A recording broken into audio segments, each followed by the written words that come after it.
क्या है कि माइटोकॉन्ड्रिया के आगे क्या, माइटोकॉन्ड्रिया की खोज किसने किया, ठीक है, राइबोसोम की खोज किसने किया, डीएनए की खोज किसने किया, ठीक है, डीएनए में आरएनए से बनता है, ठीक है, जीन क्या होते हैं, उसके बाद क्या होता है, एक पढ़ेंगे सेंड्रोम, क्या पढ़ेंगे, सेंड्रोम, सेंट्रोसोम क्या होता है, सेंट्रोसोम क्या होता है जयकाल, सेंट्रोसोम सेल डिवीजन करता है, क्या करता है, सेल डिवीजन करता है। सेल डिवीजन कितने टाइप का होता है, 3 टाइप का होता है, वो भी आज हम पढ़ेंगे, ठीक है।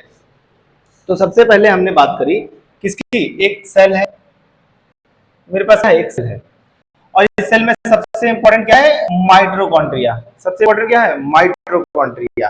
ये कौन सा प्रोटीन बनाता है, ये कौन सा प्रोटीन बनाता है, 70S, 70S का प्रोटीन बनाता है।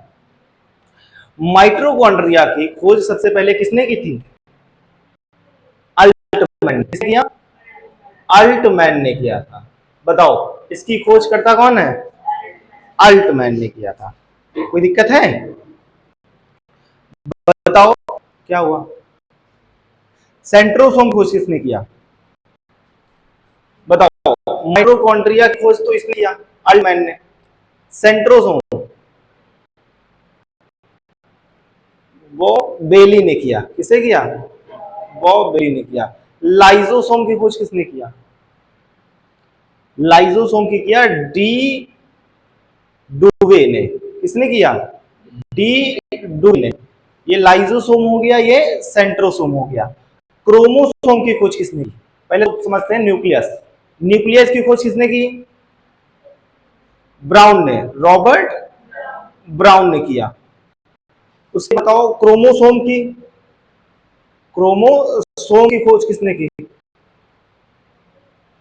जानते हो, वॉल्डेयर, कौन थे, वॉल्डेयर, वॉल्डेयर। डीएनए का पता किसने लगाया, डीएनए का पता किसने लगाया सबसे पहले, बताओ।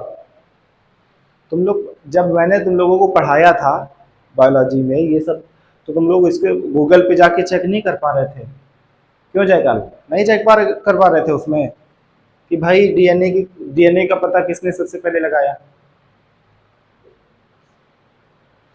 डीएनए का पता किसने लगाया सबसे पहले, कार्ल्सबर्ग ने, किसने लगाया, कार्ल्सबर्ग ने लगाया। लेकिन इसका अगर हम स्ट्रक्चर की बात करें, यानी कि डीएनए कैसा होता है, डबल स्टैंडर्ड होता है, कैसा होता है, डबल स्टैंडर्ड होता है, उसका पता किसने लगाया, बता सकते हो, ये क्वेश्चन है तुम लोगों के लिए, इसका पता किसने लगाया, घर जाओगे और सर्च करोगे, समझ में आ रहा कि नहीं आ रहा है, ये हम छोड़ जाते हैं, जितने और ये है इनको लिख लो, याद कर लो, ठीक है। बताओ न्यूक्लियस के पास क्या होता है, पूरे सेल का मैप होता है, पूरे सेल का क्या होता है, मैप होता है।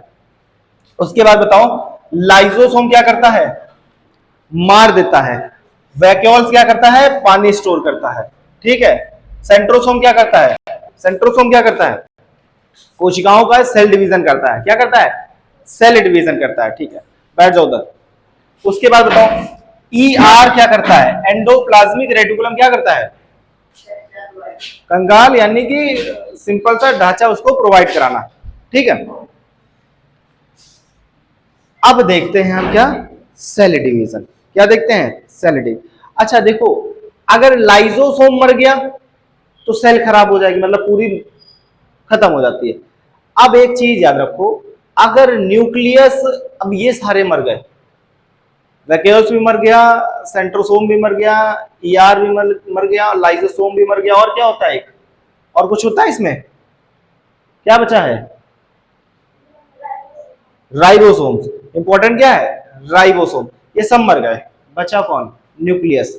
न्यूक्लियस क्या करता है, अपने आप को ब्लास्ट कर देता है, अपने आप को क्या कर देता है, मार देता है, न्यूक्लियस अपने आप को क्या कर देता है, मार देता है। और ये जो मारने का प्रोसेस होता है इसे कहते हैं नेफ्रोसिस, ठीक है, क्या कहेंगे, नेफ्रोसिस। सेल का पूरी तरीके से खत्म होना क्या कहलाता है, नेफ्रोसिस कहलाता है, क्या कहलाता है, नेफ्रोसिस। समझ में आ रहा है कि नहीं आ रहा है, कोई दिक्कत है? अब हम देखते हैं सेल डिवीजन कितने टाइप का होता है। ठीक है, सेल डिवीजन, सेल डिवीजन बताओ, हमारे बॉडी में सेल डिवीजन होना अच्छा है कि नहीं अच्छा है? बताओ, होना अच्छा है कि नहीं अच्छा है? बहुत अच्छा है। लेकिन ज्यादा हो गया तो दिक्कत कर जाता है। क्या हो जाता है? कैंसर। क्या हमारे ब्रेन में सेल डिवीजन होता है? हमारे ब्रेन में सेल डिवीजन होता है? नहीं होता है। सेंट्रोसोम नहीं भाई ब्रेन में सेंट्रोसोम कहां से पाया जाएगा? है ना, ब्रेन कब्बो नहीं सही होता है। अगर उसको लग जाए चोट, इसीलिए पुलिस वाले क्या कहते हैं कि हेलमेट लगा के चलो। क्या चलो? हेलमेट लगा के। भाई देखो, ब्रेन के ऊपर वाले पार्ट में अगर चोट लगेगी, सेंट्रोसोम है, रिपेयर कर देगा। उसके लेयर में लगी तो रिपेयर कर देगा। लेकिन अगर ब्रेन के अंदर लग गई तो रिपेयर करता है? नहीं करता है। करता है? नहीं करता है। कैंसर कहां होता है? मैंने बताया था ना, गीलियल ग्लैंड। कौन सी होती है? गीलियल ग्लैंड होता है। गीलियल ग्लैंड में कैंसर हो जाता है, जिसे हम क्या बोलते हैं? Brain cancer. क्या बोलते हैं? Brain cancer. अब सेल डिवीजन 3 टाइप का होता है। सेल डिवीजन कितने टाइप का होता है? 3 टाइप का। एक होता है समसूत्री, अरे इंग्लिश में लिखो यार इसको, हिंदी में तुम लोग नहीं पढ़ो। एमीटोसिस, क्या होगा? एमीटोसिस। दूसरा होता है मीटोसिस। तीसरा होता है मियोसोसिस। क्या होता है? मियोसोसिस। मियोसोसिस। ठीक है, ये 3 टाइप का पाया जाता है। कितने टाइप का पाया जाता है? 3 टाइप का। एमिटोसिस, मेटोसिस और उसके बाद मियोसोसिस। क्या पाया जाएगा? मियोसोसिस। ये क्या करता है? एमिटोसिस क्या करता है? ये एक सेल को क्या करता है? 2 सेल में कन्वर्ट कर देता है। क्या कर देता है? एक सेल को किस में कन्वर्ट कर देता है? 2 सेल में। जैसे मान के चलो, आटा गूंथते हो, रोटियां बनाते हो ना तुम लोग, आटा गूंथते हो, उस आटे को गूंद के तुम एक कर लेते हो, उसी में से थोड़ी थोड़ी इतनी इतनी लोई होती है, वो निकालते हो और एक एक रोटी बनाते जाते हो। उसका क्या हो रहा है? सेल डिवीजन हो रहा है। उसका क्या हो रहा है? सेल डिवीजन हो रहा है। वो सेल डिवीजन कौन सा फॉर्म में है? एमिटोसिस।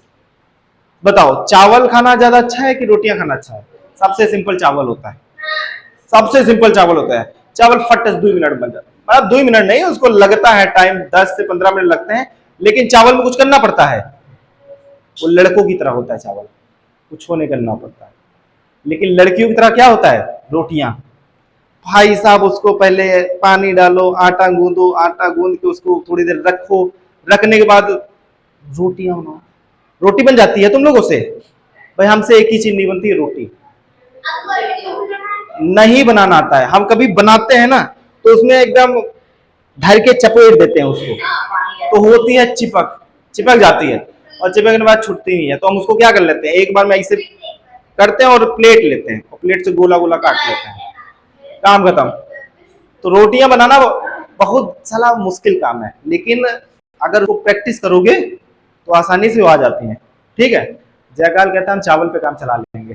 हो जयकाल, रोटियां बनाते, रोटियां खाते हो कि चावल खाते हो? ज्यादा चावल खाता है ये, हम भी चावल खाते हैं। ठीक है, तो बताओ, एमिटोसिस क्या करता है? ये एक सेल को, यानी कि एक कोशिका को किसमें बदलता है? 2 कोशिका बदलता है। किसमें? 2 कोशिका बदलता है। जैसे अमीबा। जैसे क्या है? अमीबा। क्या ये प्रोकैरियोटिक है कि यूकैरियोटिक होता है? बताओ, प्रोकैरियोटिक होता है कि यूकैरियोटिक होता है? क्या होता है? प्रोकैरियोटिक, क्योंकि ये हमें दिखाई नहीं देता है ना। अब बताओ, मीटोसिस क्या होता है?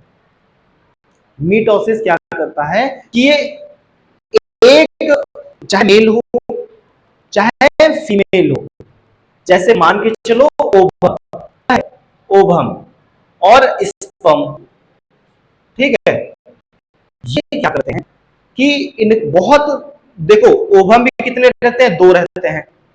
ओवरीज कितनी रहती हैं? स्पर्म कितने रहते हैं? करोड़ों रहते हैं। लेकिन एक बच्चे को जन्म देने के लिए कितना चाहिए? सिर्फ एक चाहिए, कितना चाहिए, एक ही चाहिए। जब सिर्फ 99% सेम हो, 99% हो और उसमें से कितना चाहिए, सिर्फ 1% चाहिए, तो उसे क्या बोलेंगे, मिटोसिस बोलेंगे, मिटोसिस। अब हम बात करते हैं किसकी, मेयोसिस की। मेयोसिस क्या करता है कि ये आधा आधा काम चलता है। जैसे कि मेल का जो क्रोमोसोम है वो कितने हैं, 44, और फीमेल, इधर इधर लिख देते हैं, जस्ट 1 मिनट। देखो हम बात किसकी कर रहे हैं, मेयोसिस की। किसकी कर रहे हैं, मेयोसिस की। अब ये दो में डिवाइड हो जाता है, किसमें डिवाइड हो जाता है, दो में। एक होता है मेल और एक होता है फीमेल। इसको बायोलॉजी, जब वो रिप्रोडक्शन चैप्टर आएगा ना, रिप्रोडक्शन, ह्यूमन रिप्रोडक्शन, तो उसमें और इसको एक्सप्लेन करके हम पढ़ाएंगे, ठीक है। फिलहाल अभी इसमें नॉर्मल देख लेते हैं। मेल के कितने क्रोमोसोम होते हैं, 44। मेल के कितने होते हैं, 44। फीमेल के कितने होते हैं, अच्छा इसमें 44 तो होते हैं, लेकिन एक्स और वाई क्रोमोसोम होते हैं कि नहीं होते हैं। एक्स क्या है और वाई क्या है, स्पर्म है। एक्स वाई क्या है, स्पर्म। अब बताओ फीमेल के क्या होते हैं,